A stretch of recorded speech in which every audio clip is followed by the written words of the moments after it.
ابھی یہ اثرات زیادہ اثر انداز نہیں ہوئے ہیں۔ میں بری طرح آنسو بہا رہی تھی، سوچ بھی نہیں سکتی تھی کہ میرے ساتھ یہ سب ہو جائے گا۔ گلاب سے میری محبت اس طرح میری زندگی کو برباد کر دے گی، میں نے اپنی زندگی میں کبھی نہیں سوچا تھا۔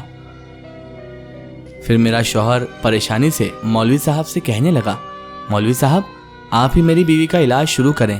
تو مولوی صاحب کہنے لگے، نہیں بیٹا، میں ایسا علاج نہیں کرتا، میں صرف دم درود کرتا ہوں، لیکن اس کا علاج بہت خطرناک ہے۔ دور پہاڑوں میں ایک بڑا عامل رہتا ہے، اس عامل کے پاس لوگوں کا ایک رش جمع ہوتا ہے، ایسے ہی کئی لوگ اپنے علاج کے لیے اس کے پاس آتے ہیں۔ تم بھی اپنی بیوی کو وہاں لے کر جاؤ، وہ سب کا علاج کر دیتا ہے، کسی کو بھی منع نہیں کرتا۔ یوں مولوی صاحب نے میرے شوہر کو اس عامل کا پورا پتہ بتا دیا۔ میں ساری باتیں سن چکی تھی۔ دوسرے دن ساس غصے سے میرے شوہر سے کہنے لگی، یہ ہماری ذمہ داری نہیں ہے بیٹے کہ ہم اس لڑکی کا علاج کرواتے پھریں، ابھی تمہاری شادی کو صرف 2 مہینے ہی ہوئے ہیں، ایسا کون سا دن ہے جو تم نے خوشی کا دیکھا ہے؟ اس لڑکی نے تو پہلے دن سے ہی ہماری ناک میں دم کر دیا تھا، منحوس ہے یہ، اسے اس کے گھر چھوڑ کر آؤ، وہیں اس لڑکی کا علاج کروائیں گے۔ اگر انہوں نے کوئی بات کی تو تم فوراً اسے طلاق دے کر چھوڑ دینا، میں اپنے بیٹے کی دھوم دھام سے دوسری شادی کر دوں گی۔ میری ساس کافی حد تک مجھ سے نفرت کرنے لگی تھی۔ میں کمرے میں بیٹھی خوف سے کانپتے ان دونوں کی باتیں سن رہی تھی۔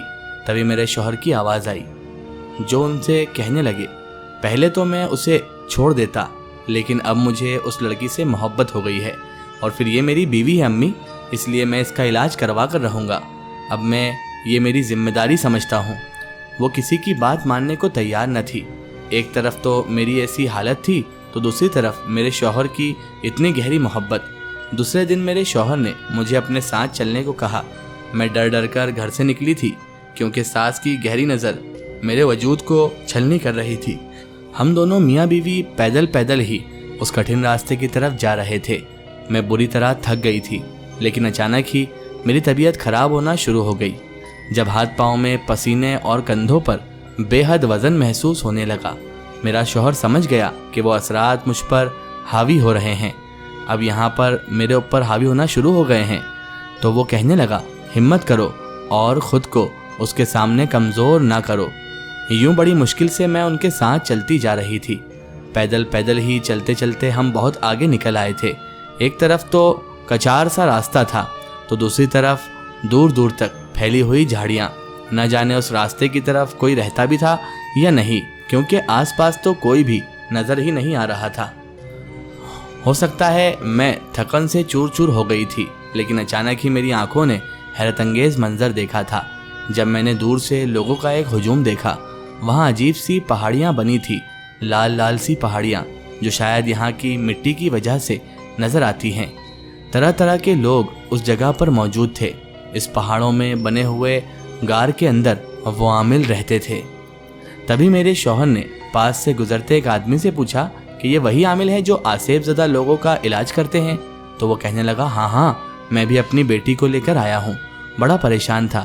میری بیٹی ایک دن لکڑیاں جمع کرنے جنگل میں گئی تو وہیں پر اس کے پیچھے ایک جن زادی لگ گئی۔ اس کا کہنا تھا کہ میری بیٹی کی وجہ سے اس کے بچے زخمی ہو گئے تھے۔ یوں وہ میری بیٹی کو مسلسل تنگ کیے جا رہی تھی۔ میری جوان خوبصورت بیٹی تھی، چند دنوں میں ہی اس کی حالت خراب ہو گئی۔ جب جگہ جگہ دکھاتا پھر رہا تھا، لیکن اس عامل کے پاس آیا تو اس کی طبیعت بہتر ہونے لگ گئی۔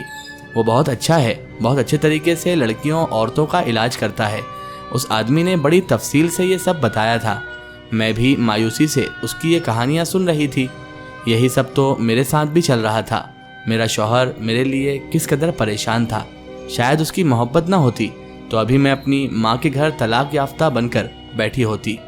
اب ہم اپنی باری کا انتظار کرنے لگے۔ شام کے ملغجے سائے ہر طرف پھیلنے کو تھے، کیونکہ ہم صبح نکلے تھے، لیکن پیدل ہی پیدل یہاں پہنچنے کی وجہ سے ہمارا بہت وقت ضائع ہو گیا تھا۔ اب میری حالت بھی خراب ہونا شروع ہو گئی تھی۔ میرا بس نہ چل رہا تھا کہ میں اٹھ کر یہاں سے دور بھاگ جاؤں، لیکن شاید شوہر کی محبت کی طاقت مجھے اس کے ساتھ رکنے پر مجبور کر رہی تھی۔ پھر آخر کار میری باری بھی آ ہی گئی تو میں اس عامل کے سامنے جا بیٹھی۔ وہ سفید لباس، سفید داڑھی والے ایک بارش بزرگ تھے، ہاتھ میں سفید موتیوں کی تسبیح لیے بیٹھے تھے۔